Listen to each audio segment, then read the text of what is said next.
Okay, we are now recording. I ended up here. Is that what you want me to tell you, right? Yeah. I ended up here was 4.5 years ago. Well, it'll be this June. It'll be 5 years. I got hit by a train. Like a long story short, I went around the cross stills and got high centered, and it just happened so fast. It was like there in seconds, and I spent 3 months in a coma at Overland Park Regional Hospital. I had 13 surgeries altogether. I got 64 screws in my body. I owe Overland Park Regional $875,000. Nobody could ever pay that kind of debt off, For me, I had to swallow my pride and do what I had to do for me and my kids.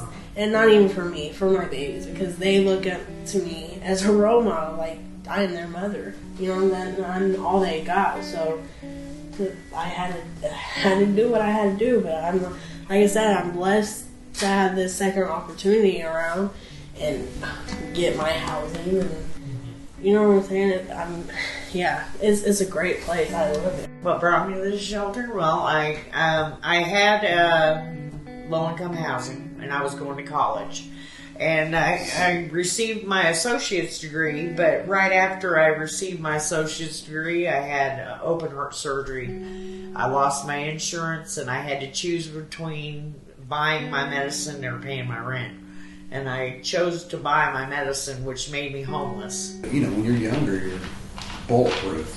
You don't think of things like that.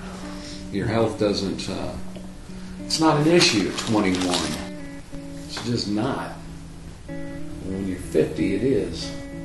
If you could go back in time, would you change anything? Absolutely not. Everything I've done in my life, everything I've gone through has made me exactly who I am. Every opinion I have on things is because I've lived through it, because I've gone through it. If I haven't lived through something personally, I don't believe I can have a full opinion on it. I believe that everything happens for a reason, so I wouldn't change it, because if I wasn't here, if I never came here, I honestly have no idea where I would have ended up. I don't know that I would change anything. I really don't, because that's made me the person I am.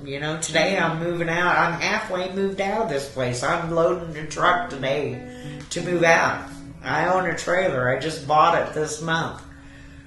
So I don't believe I would change one thing that's happened in my life. Life is unpredictable.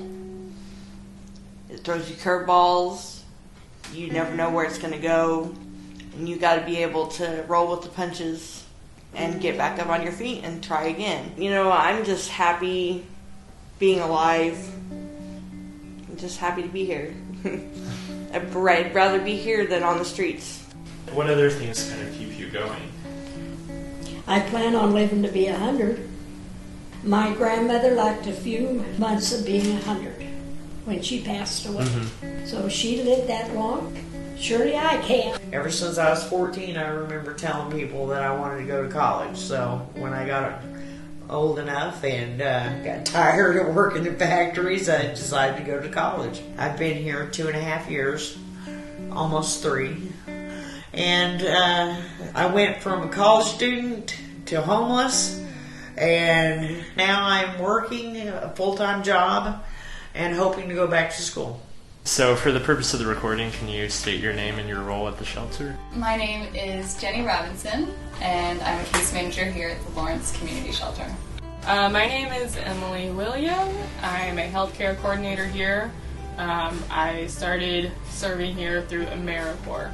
I really believe that a community is only as strong as its most vulnerable member, and in my mind, there are few more vulnerable than people in homelessness, experiencing homelessness, because they are at the last rung on their ladder. There's not a lot separating the fact that we have a home from them not having one. A lot of it is chance and a little bit of choice for the tables to be turned. And when you realize that they're just human beings like us that have an unfortunate circumstance that they're, trying to get out of. Because honestly, who would want to be homeless? Like, I'm just gonna throw that out there. Who would want that? And when you realize that, I think it takes a lot of stigma out of it, and you can just be a human to them like you would to anyone else. My name is Logan Elder. I'm one of the kitchen managers as well as one of the night monitors. It's fantastic. We see every kind of people here. I've had people helping me that were from Ireland and Gambia and people from everywhere. Odd places in the U.S. and everybody has some kind of story. It's a fantastic, just fascinating group of people. We do struggle with a lot of doubt and with a lot of wonder. You know, we wonder, does this make a difference to someone?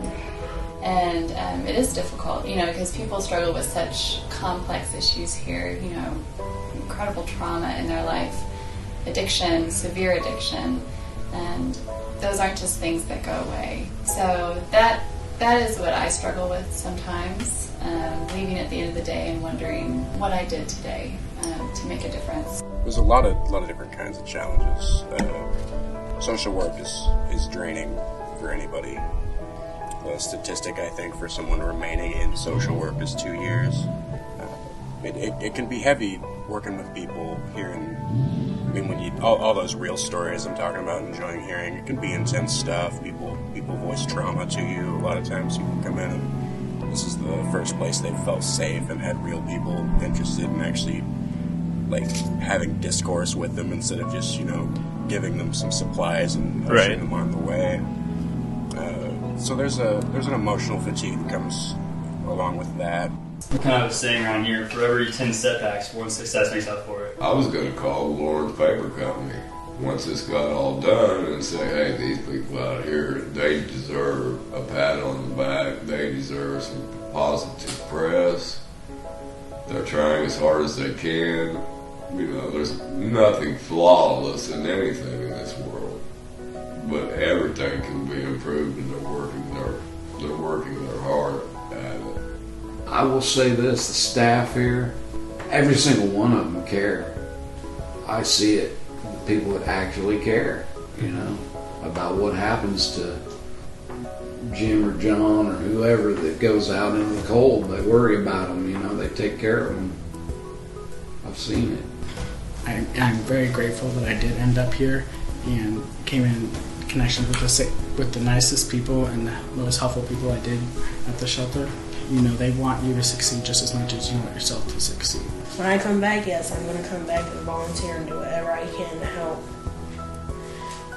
any kind of way to the shelter, any kind of way. Whether it's going and getting some noodles or something, bringing it. I'm going to do it because they helped me out a lot. Jenna and Kenny and Drew and Trey and every single one of these people, you know, Emily and all of them, Diane, Steve, every single one of these people has worked to the best of their ability to help me. What's that meant to you? Shoot, I don't know, it almost brings tears to my eyes sometimes. Where would I be without them? The most rewarding is seeing people move on. It's not only getting people out, it's seeing them continue to do well once they are out. Our mission statement isn't to get people out of the homeless shelter, it's to get people on a path to a positive future. So seeing them continue their success afterwards is great. I am able to tell kids that it doesn't always have to be this way. It won't always be this way. There is change, you know, and that probably helps the most. What would you say is the most rewarding aspect of your job? Being able to know that I do make a difference, like every day. Even if it's just something little, like someone telling me like, hey, thank you, or something bigger, like being able to help someone through like a really serious time in their life, or someone that's having a really, really bad day and is about to lose it, being able to just sit down and like talk to them and like talk them back, being able to make their day just that much better and like help them instill hope that like tomorrow is a new day and like they can do it. They can get out of this. There is light at the end of that tunnel.